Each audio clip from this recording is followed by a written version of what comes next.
Hi traders, this is Senior Account Manager Adam Howes hosting the Daily European Open webinar for this Wednesday, the 23rd of the 8th, 2017. Thanks very much for joining us. We host this webinar every day at approximately 4 p.m.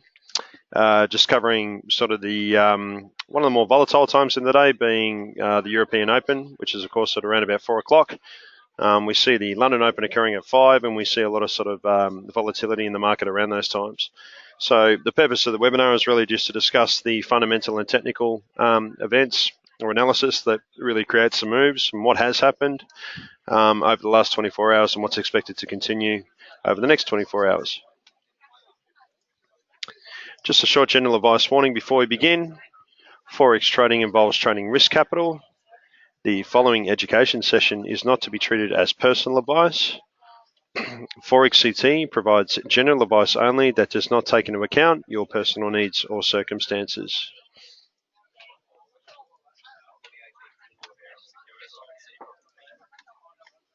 Okay, on this webinar we go through several of the pairs, crude oil, gold, and obviously the ASX 200. These pairs correspond to the daily technical emails that you get through to your inbox daily. We go through the AUD USD, the Euro and the Pound against the US dollar, USD against the Japanese yen, the Pound against the Japanese yen, oil, gold, and the S&P ASX 200. So coming up to the events for this evening, got a very important week, and most of the activity is actually centered around the end of the week with a very important event happening called the Jackson Hole Symposium. I'll get to that in just a moment, but let's just have a look at sort of what's occurring in between now and the end of the week. We've got the European Central Bank Draghi, Mario Draghi speaking at approximately 1700 this evening, just on general economic policy. But the main focus will be on his speech at the end of the week as part of the Jackson Hole Symposium. We have gross domestic product for the GBP, Great British Pound, forecasted at 1.7%. And that's occurring at 6:30 tomorrow, Australian Eastern Standard Time. Coming up to Friday, we've got the 9:30 a.m. announcement for the National Consumer Price Index for the Japanese yen. And at 22:30, we have durable goods orders for the US dollar. The main focal point, and indeed the main topic of discussion of today's webinar, will be around the Jackson Hole Symposium, where the Fed Chair Janet Yellen will speak at approximately midnight on August 26th. So that'll be Saturday morning, our time. And then we've got at 5 o'clock in the morning, the European Bank President Mario Draghi speaking shortly after at 5 a.m. So for those of you who aren't familiar with the Jackson Hole Symposium, it's a sort of collective meeting that occurs in a very small town in the US, Jackson Hole.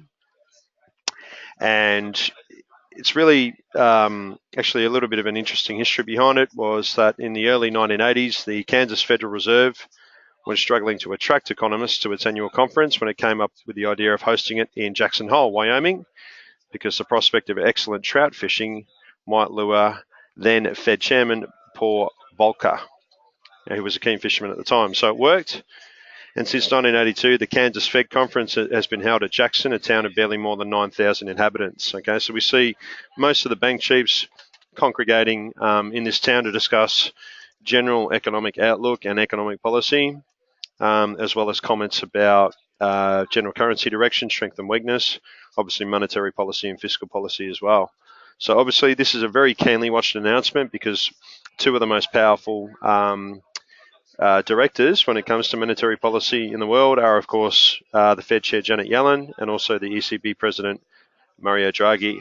What we know from this symposium is that the primary test will be the extent to which the Fed, the ECB or the Bank of England offer a sense that they collectively are edging towards the end of accommodation, in that the decommissioning of central banks' balance sheets may now be planned.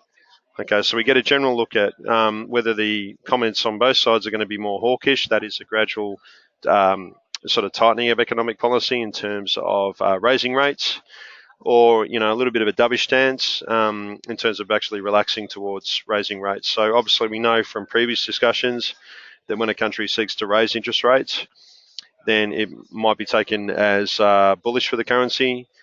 If we're a little bit dovish about raising rates, then it could be taken as vice versa. So it'd be very sort of, important to watch that announcement at the end of the week, commencing Saturday morning. We had a rebound of the US dollar on Tuesday ahead of this symposium. Some investors were eyeing the possibility of the Federal Reserve Chair Janet Yellen hinting at a steeper rate of monetary policy tightening. The dollar index affirmed later in the afternoon, erasing losses from Monday, and the euro slipped against the stronger US dollar. So as we're coming up to the end of the week, obviously we're having a bit of a tail off on the Aussie dollar, US dollar at the moment. We've got some bearish activity happening at the moment with the opening of the daily candle being bearish at around about the 79 level. And if we go through trading central preference here, we've got continued pressure or continued under pressure comments on the daily technical levels with additional targets this evening of 0.7875 and 0.7850 in extension. Heading ahead to the euro, we've got a short position preferred on this pair, as well as the pound against the US dollar. So on the euro, we've actually got additional targets of 1.735 and 1.705 in extension. And on the pound, we have additional targets on short positions at 1.2780 and 1.2745. Looking ahead to the US dollar, trading central preference is actually long positions on the afternoon report today with targets of 109.95 and 110.35 in extension. So that's obviously a buy position there with further targets to the upside. Naturally, if we're selling the AUD, the euro and the pound against the US dollar, then usually the US dollar against the yen will sort of follow a rise pattern if that happens. The GBP JPY, again, we've got short positions preferred to targets of 140.05 and 139.75 in extension. So we can see the emergence of a nice little sort of downward channel here. The opening of the daily candle was obviously bearish, and we're looking at further downside of, a weaker pound against maybe a stronger yen on risk-based preference.